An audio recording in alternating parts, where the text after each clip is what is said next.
చాలా మంది డాక్టర్స్ దగ్గర, చాలా మంది దగ్గర మనం వినుంటాము. పింపుల్స్ ఎక్కువగా వస్తున్నాయి అంటే డైరీ ప్రొడక్ట్స్ అన్నది మాత్రం ఆపేయండి అని చెప్తూ ఉంటారు. సో, ఎందుకు అన్న క్వెషన్ ఎవరికైనా వచ్చిందా? ఈ రోజైతే దాని గురించి తెలుసుకుందాము రండి. మీ సీతా కళ్యాణి. అయితే ఎప్పుడైతే మనం డైరీ ప్రొడక్ట్స్ తీసుకుంటామో అసలు ఎందుకు తీసుకోకూడదు?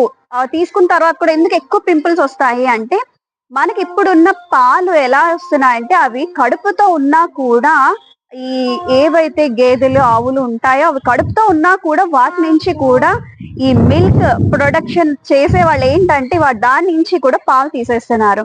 ఆ టైంలో వాటికి ఎక్కువ ఈస్ట్రోజన్ అన్నది రిలీజ్ అవుతూ ఉంటుంది.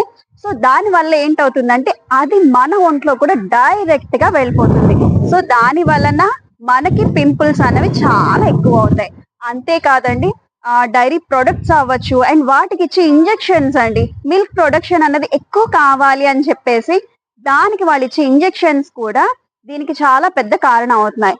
సో అందువల్ల ఏంటంటే బయట దొరికే ప్యాకెట్ మిల్క్ కానీ, పనీర్ కానీ ఇలా ఏదైనా సరే వీటికి సంబంధించింది ఏది కూడా ప్లీజ్ కొన్ని రోజులు మీరు అవాయిడ్ చేశారు అంటే మీ పింపుల్స్ అనేవి కంప్లీట్ గా ఆగిపోతాయి రావటం.